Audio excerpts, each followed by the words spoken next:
So our opponents first stated that both our tax code and our economy are in bad shape, and we are not refuting that the economy is in a bad shape. $14 to $15 trillion in debt is kind of hard to argue against the fact that we need some sort of reform.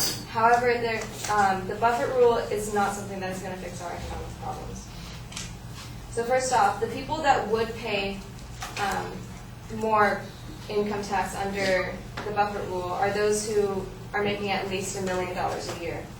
So the number of people that actually make $1 million a year are very few. So the amount of money that the government would receive through the Buffett rule is very minimal to the nation's trillions of dollars in debt.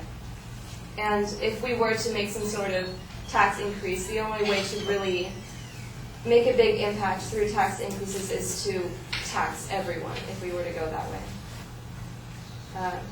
The people that would be affected by the Buffett rule are 217,000 households which would be affected and who make above $1 million a year.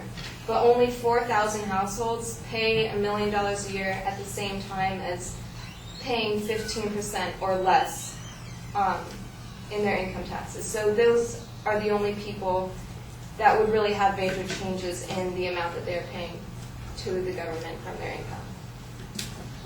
The Buffett rule is expected to bring about $47 billion over the next 10 years, like a whole decade. So the projected revenues from the Buffett rule is a very small fraction from the $14 to $15 trillion in deficit that we are experiencing right now. And this money, about the $50 billion that we would receive from the Buffett rule, could be more well spent if it were to be spent on possible investments into other companies that may need the money.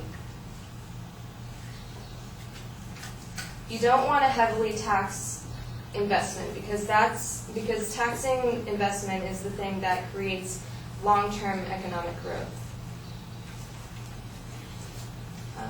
These rich investors are the ones who can invest in others so that they can expand their businesses and thus encourage economic growth for our economy. And if we tax them more, they'll be less willing to invest their money because they have less of it. And there's also a misconception in who would be affected by the Buffett rule. We think, movie stars or professional athletes would be the ones to be affected by this, but they are already paying about 30% of their income to the government. It is those who invest in other companies and those who have most of their money in assets or bonds that would be affected. And with the Buffett rule, they would be less willing to invest their money. And this is kind of destroying one of the few ways that can positively affect our economy. Our opponents stated that the current tax codes are flawed and unfair. This can be seen as one of the reasons for a growing separation between the rich and the poor. But it is under-recognized that this is also caused by millions of the get-rich-quick schemers who have tried to cash in on the housing bubble and made reckless decisions that jeopardize the prosperity of their own families. That's a huge reason to the state of our economy. It lies in the hasty decisions that we've been making in regards to the realty market. We believe that we could purchase homes or resell homes that we could frankly not afford in the first place. And unfortunately, mortgage lenders are backing us up on these decisions, making us believe that we can afford these homes.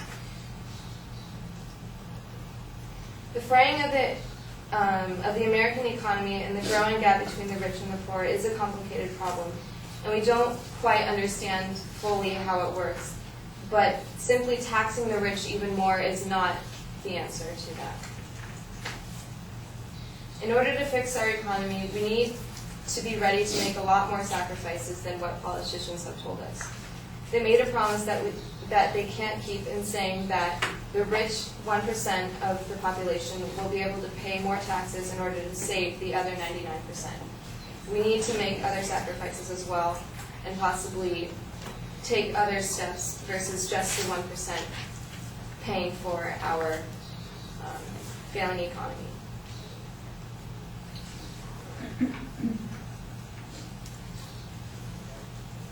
Many wealthy Americans receive their income through capital gains, which is actually taxed at a lower rate, and that is the reason why many of the richer population are paying lower in taxes, not because of an income tax. So the Buffett rule wouldn't really affect too much of the money that we would receive from them.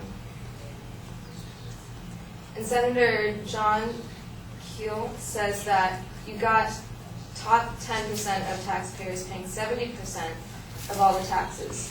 So they are earning 45% of their income. And the bottom 95% of people, which means that everybody but the top percent, pay 41% of income taxes, but they earn 65% of their money that they earn.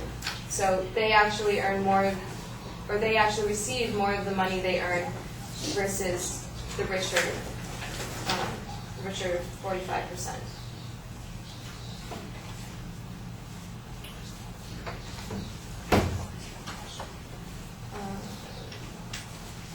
It is stated that the current tax code is harming our economy and that the Buffett rule would help. However, another rule would simply complicate our already complex tax system.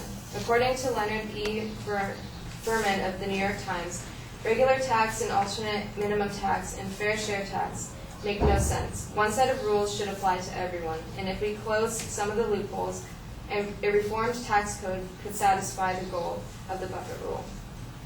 So instead of adding yet another form of a tax code to our already complicated tax code, we should simply revise the ones that we already have that have loopholes in them.